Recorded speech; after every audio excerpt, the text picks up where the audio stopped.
Hey there, Jonathan Wolf with U Time Coaching. So today I want to talk about moments that I have in sessions where I might, before I ask a question or we go into a certain topic, I might say, okay, this is a moment of honesty. And it doesn't mean that I don't think that people have been honest with me at other points of the session, but it does mean that what I'm about to ask you is going to be tough. It's going to be deep. It's going to require some thought, and the answer might not be pretty or exactly what you want to tell me or you think I want to hear. But I'm acknowledging that by saying moment of honesty. I'm allowing you some space to still say the thing that's tough while acknowledging, it's true, but it's tough. So uh, this this talk for a few minutes is going to be about a moment of honesty, and you can apply this to whatever relevant way it sits with you in your life. But it's geared really towards parents. So I get a lot of calls from parents, and typically it's not about, okay, things are going really well. We want to know how can we improve upon what's already there. Sometimes I get those, but a lot of it's kind of, we're in a hole. They're not listening to me anymore. We need to figure something out. Maybe they'll listen to you. How can you help? And so, which is, that's valid and completely normal.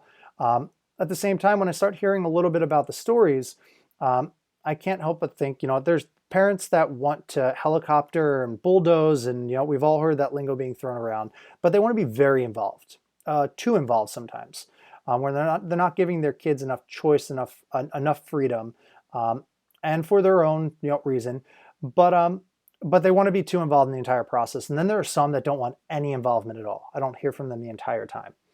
So obviously you got the middle section, that are varying degrees of that. Uh, One thing that's true, regardless of where you're at in that spectrum as a parent, is very frequently your kids will get to a point where they're not going to listen to you what seems to be at all. But it could be that they're not listening to you about the things that you want them to be listening to you on, because they still are listening. But just know, for the most part, developmentally, when they're in middle school, they're still, like the beginning of middle school, they're still around the moment where they're trying to please their parents. But that is where the transition comes. Right around seventh grade, 13, when adolescence starts really getting fired up, there's a big shift from pleasing your parents and wanting the approval of your parents to wanting the approval of friends, and getting an in-group. And a lot of parents, this can seem like you're not listening to me as a parent, which can be seen as a sign of disrespect, or a whole lot of things with a negative connotation to it. But I get a lot of calls where the parents are saying they no longer listen to me. It's out of control. I don't know what I can do anymore. I'm kind of giving up here. Um, so obviously we can't go back and change the past, and will things to be differently before, so they're different now. But looking at things as they are right now, with those calls, not feeling like you're not being heard or listened to as a parent or respected. One thing you absolutely need to know is that that doesn't mean that you stop modeling the behaviors that you want to see. This is part of an old recording that I had that I was listening to from a couple years ago, and it kind of went, I must have heard something, or I must have just had a session and just kind of recorded a few minutes of this rant about how parents, they sometimes they give up on that, because they feel like they aren't being heard, they're being disrespected, and so they give up on focusing on that one aspect of modeling, of even if my kids don't listen to me, they still see me, they still hear me, they do listen, but they're not listening to the things that I'm paying attention to. So you really can't. This moment of honesty is questioning yourself as a parent. And if you want to extend it past that, questioning yourself of, looking at other people that you feel, that might not be a kid, that you feel connected to, or that you have some influence on, that they don't listen to you, they don't respect you. And so you give up on modeling those behaviors that you wish to see. So a lot of kids, they learn how to deal with relationships, they learn how to deal with anger, they learn how to deal with how to navigate arguments, because arguing is not necessarily a bad thing. But when you start getting in screaming matches or you deviate from what you were initially, the topic you were initially arguing about, then that can start to get toxic. And the kids, they learn from this. They see it. And when, you talk about kids, I've heard parents being upset that their kids don't do their own laundry, they don't make their own beds, and that there are small things that that you might not be able to model. All right, they might not go into your room every day and see that your bed is made, so that might not be something that you can model for them. But as far as how to handle your frustration, how to handle your own anger, sadness, happiness, communication styles, communicating about emotions, even if it's tough, these moments of honesty. All right, even when the answer isn't exactly what you wish that you were saying or wish to be the truth of the reality, that kids still learn from your example. And so, as a relatively new dad, I see this all the time, and I see how big of a work in progress it is for me personally, that I might get irritated at something very small that that I don't have control over, and that's a big thing. It's tough. It's much easier when I'm able to have influence, direct influence on a big majority of the outcome. But when I can't, it can get frustrating pretty relatively quickly compared to when I do have that control and autonomy. So, I think the impact on the outcome, when parents feel like they don't have an impact on the outcome and that listening isn't there, then it can be very defeating. It can be also very frustrating and polarizing, where you're either happy with them or you're angry with them.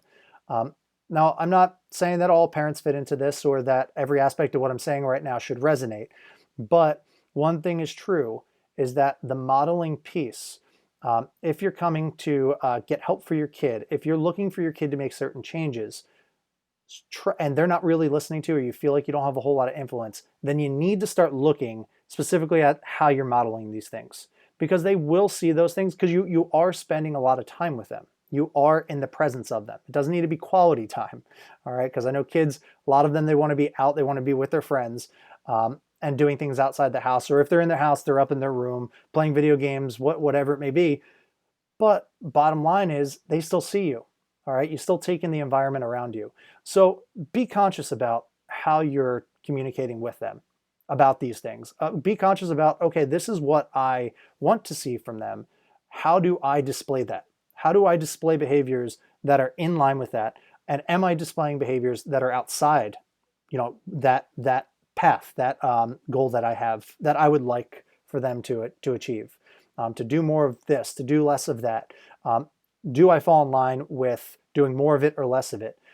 Handling certain emotions.